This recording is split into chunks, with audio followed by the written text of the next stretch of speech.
To get this done, we have our Tusk 4-stroke oil change kit. It comes with all of the oil you're gonna need, along with an oil filter, crush washer, O-ring, and a funnel. Now, this is the standard weight of oil, the 540, but if you're in cold conditions or hot conditions, we have options for that as well. So if you need any oil change parts, head over to our website or just click the link in the description below. For tools, we have our 8 and 17 millimeter sockets. I've got some torque wrenches, a drain pan, a measuring cup, safety glasses, rags, and rubber gloves. We're also going to be using some machine ramps for extra clearance. Now, a couple of items that are nice to have are contact cleaner and a syringe. First thing we're going to do is warm up our engine, get it to operating temperature, shut it off, and let it cool down for a minute.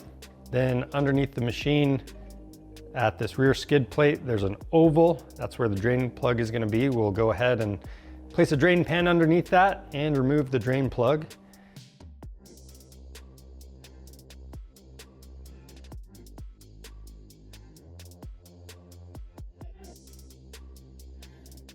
Then we're going to raise the cargo bed. And on the right side of the engine, we have an oil filter cover. We're going to remove the 3 screws on that cap and pull the cover off. Pay attention, there's an O-ring underneath there. And then we're gonna remove that oil filter. If it's really stuck, you can use some snap ring pliers to help pull it out. And then from here, you're gonna have some oil in that housing. That's where we're gonna use this syringe to remove all of that old oil from there. And then we're gonna get our new filter, and I have some fresh oil in my measuring cup. I'm gonna dip that filter in the oil. We'll set it in place, and it's gonna have that open side facing down. Then we're gonna take the cap, we'll clean it up, and if the O-ring's in good condition, you could reuse it, but we're just gonna be installing a new one, and we'll lube it up with a little bit of oil.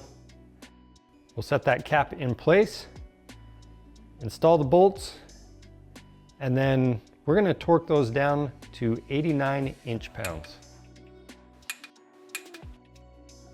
And then we can wipe down any residual oil. And we're also going to remove the rag we initially placed next to that housing to catch any spilled oil. Now, underneath the machine, I'm going to remove that old crush washer. We're going to clean up our drain plug, install the new crush washer.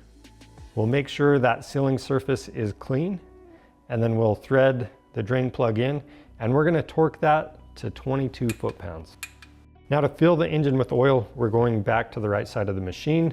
We're going to be using the funnel that came in our kit, and we'll pour in 2.7 liters of oil.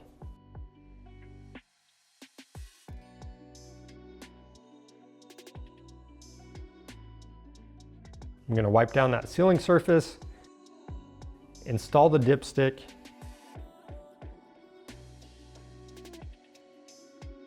and then I'm going to start the engine for about 60 seconds. I'm going to shut it off, and we want to check the oil level immediately. So to do that, we're going to pull the dipstick out, wipe it off, reinstall it and screw it all the way in, pull it out one more time. And then when you look at the grid, it should be towards the upper end of the grid or level with the top. If it's not, go ahead and make adjustments, add oil as needed, and then reinstall the dipstick.